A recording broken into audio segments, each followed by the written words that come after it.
এখন যেহেতু রমজান মাস চলছে, আমরা কিন্তু ইফতারিতে ভাজাভাজির আইটেম করেই থাকি। ইফতারিতে খাওয়ার জন্য এই আলুর চপটি হবে পারফেক্ট একটি রেসিপি। আজকে আমি আপনাদেরকে এই আলুর চপটি কিভাবে ফ্রোজেন সহ খুব সহজেই তৈরি করতে পারবেন সেই রেসিপিটাই শেয়ার করব।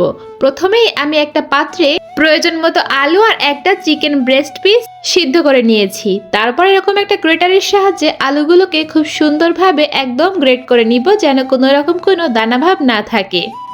দেখতেই পাচ্ছেন কতটা সফট হয়েছে। সবগুলো আলু কিন্তু আমার এখানে গ্রেট করা হয়ে গিয়েছে।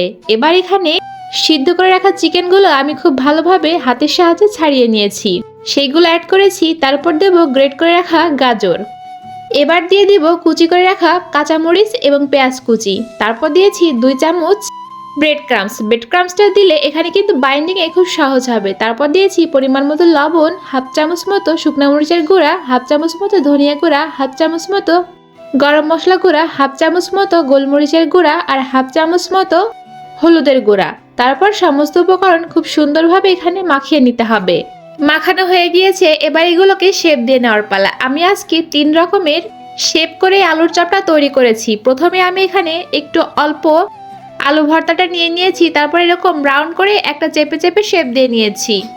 এই তো একইভাবে কয়েকটা চপ আমি এখানে কিন্তু তৈরি করে নিব।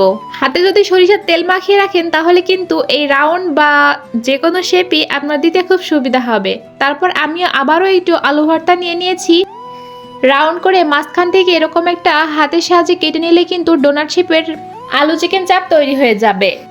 আমি একে একে সমস্ত ডোনাট শেপের চিকেন চপগুলো তৈরি করে নিয়েছি। তারপর আমি একটা প্লেটে কিছুটা আলু ভর্তা নিয়ে চেপে চেপে এরকম চারকোনার শেপ করে নিয়েছি। তারপর এরকম একটা ছুরির সাহায্যে প্রয়োজন মতো শেপ করে কেটে নিলে কিন্তু আর একটা শেপের চপ তৈরি হয়ে যাবে।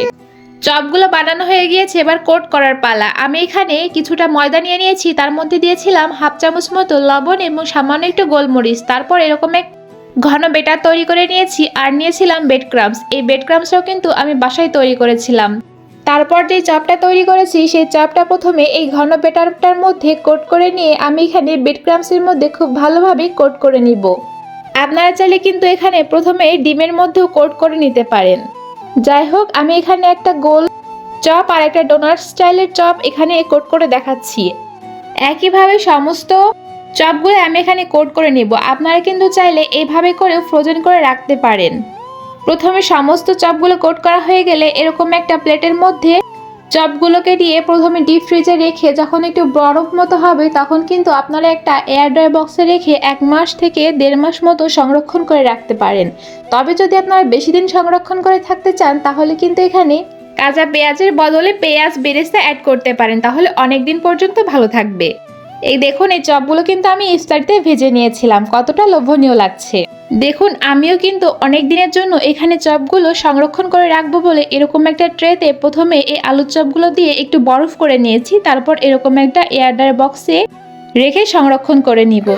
যাই হোক, আমার ভিডিওটা কেমন লাগলো অবশ্যই কমেন্ট করে জানাবেন। আজকে এই পর্যন্তই, দেখা হবে নেক্সট ভিডিওতে। আর বলে রাখি, আমার পেজ যদি আপনি নতুন হয়ে থাকেন অবশ্যই আমার পেজটিকে ফলো করে পাশে থাকবেন এবং লাইক কমেন্ট শেয়ার করতে ভুলবেন না। টাটা।